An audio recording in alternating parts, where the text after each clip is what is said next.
Coronavirus au Brésil, risque d'effondrement de l'économie avec des pénuries alimentaires. Le Brésil pourrait être confronté dans un mois à un effondrement de son économie et à une désintégration sociale, a averti jeudi le ministre de l'économie Paulo Guedes. L'alerte est sérieuse, a déclaré le ministre de l'économie ce jeudi.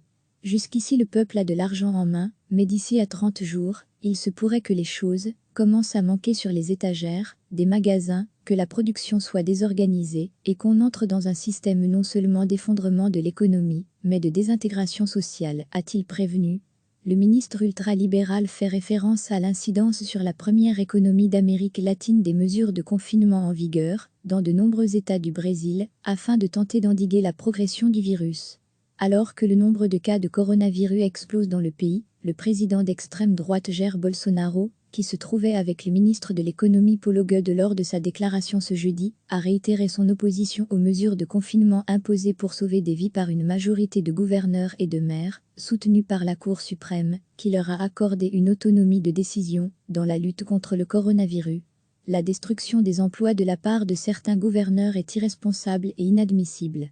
Nous allons payer le prix fort à l'avenir, a déclaré le chef de l'État lors d'un discours, ce dimanche à Sao Paulo. La courbe de contamination du Covid-19 progresse à un rythme très inquiétant dans le pays. Elle a atteint jeudi soir les 135 106 cas, avec 9 146 décès. Ces chiffres, qui révèlent une progression de 610 morts au cours des dernières 24 heures, sont en outre largement sous-estimés, selon la communauté scientifique. Dans de grands centres urbains, comme Sao Paulo et Rio, les deux principaux foyers de contamination, mais aussi des villes du Pernambouc, nord-est, ou d'Amazonie, comme Manaus, les unités de soins intensifs des hôpitaux sont déjà quasi saturées. Selon le Fonds monétaire international, le Brésil, dont l'économie ne s'était toujours pas remise de la récession historique de 2015 et 2016, risque une contraction de 5,3% de son PIB cette année. Recevez chaque matin l'essentiel de l'actualité. Le Brésil pourrait être confronté dans un mois à un effondrement de son économie et à une désintégration sociale, a averti jeudi le ministre de l'économie Paulo Guedes. L'alerte est sérieuse, a déclaré le ministre de l'économie ce jeudi. Jusqu'ici le peuple a de l'argent en main, mais d'ici à 30 jours, il se pourrait que les choses commencent à manquer sur les étagères des magasins, que la production soit désorganisée et qu'on entre dans un système non seulement d'effondrement de l'économie, mais de désintégration sociale, a-t-il prévenu. Le ministre ultralibéral fait référence à l'incidence sur la première économie d'Amérique latine des mesures de confinement en vigueur dans de nombreux États du Brésil, afin de tenter d'endiguer la progression du virus.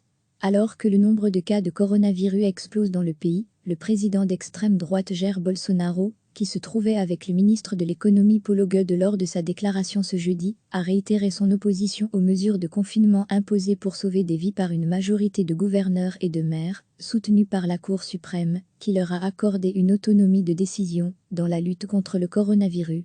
La destruction des emplois de la part de certains gouverneurs est irresponsable et inadmissible. Nous allons payer le prix fort à l'avenir, a déclaré le chef de l'État lors d'un discours, ce dimanche à Sao Paulo. La courbe de contamination du Covid-19 progresse à un rythme très inquiétant dans le pays. Elle a atteint jeudi soir les 135 106 cas, avec 9 146 décès. Ces chiffres, qui révèlent une progression de 610 morts au cours des dernières 24 heures, sont en outre largement sous-estimés, selon la communauté scientifique. Dans de grands centres urbains, comme Sao Paulo et Rio, les deux principaux foyers de contamination, mais aussi des villes du Pernambouc, nord-est, ou d'Amazonie, comme Manaus, les unités de soins intensifs des hôpitaux sont déjà quasi saturées.